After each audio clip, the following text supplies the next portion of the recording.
Hello students, ये हमारी dictation है 80 शब्द प्रति minute SSC stenographer skill test exam के लिए। चलिए स्टार्ट करते हैं। स्टार्ट। उपाध्यक्ष महोदय, वित्त मंत्री को देश की आर्थिक स्थिति और निर्धनता के संबंध में जितनी जानकारी प्राप्त होती है उतनी किसी अन्य मंत्री को संभव नहीं होती।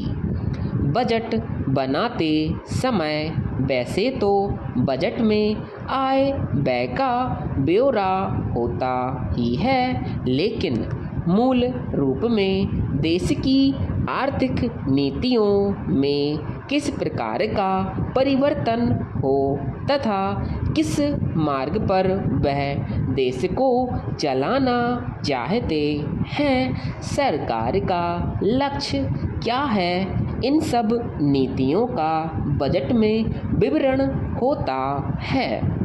हमारे वित्त मंत्री चाहे जिस पद पर भी रहे हों, चाहे वे मुख्यमंत्री रहे हों या केंद्रीय सरकार में रहे हों, उन्होंने शानदार काम किया। जिस समय उन्होंने बजट प्रस्तुत किया उस समय देश को और विशेष रूप से गरीबों को उनसे बहुत सी आशाएं थी।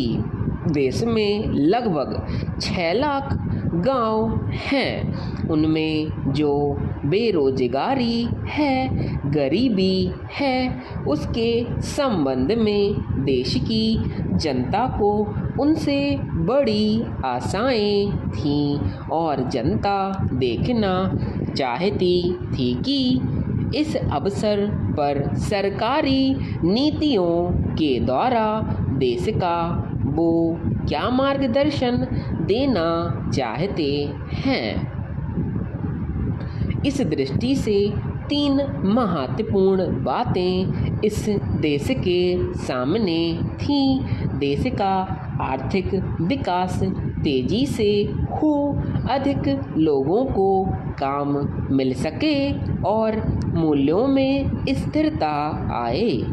जहाँ तक इन 3 उद्देश्यों का संबंध है, हमने देखा है कि उस ओर कुछ प्रयत्न हुए हैं। विशेष रूप से गरीबी हटाओ के संबंध में इस देश में जो चर्चा चल रही है, इस बजट में कुछ सीमा तक उसका उल्लेख मिलता है, क्योंकि जितने भी प्रत्यक्ष कर लगे हैं वे ज़्यादातर धनी लोगों पर और विशेष रूप से शहर के लोगों पर लगाए गए हैं। इस तरह से जो एक प्रकार की आर्थिक असमानता हमारे देश में चल रही है, उसको दूर करने का प्रयत्न अवश्य किया गया है।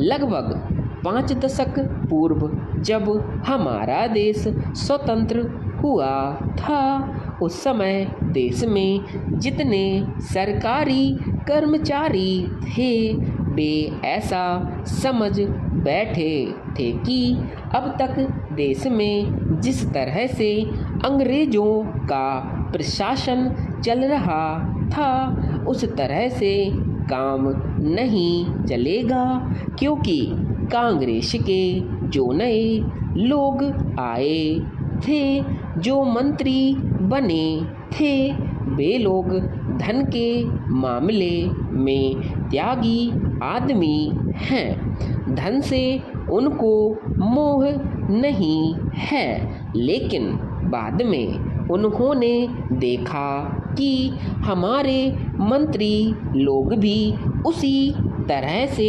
शानदार जीवन जीना पसंद करने लग गए जिस तरह से अंग्रेज करते थे।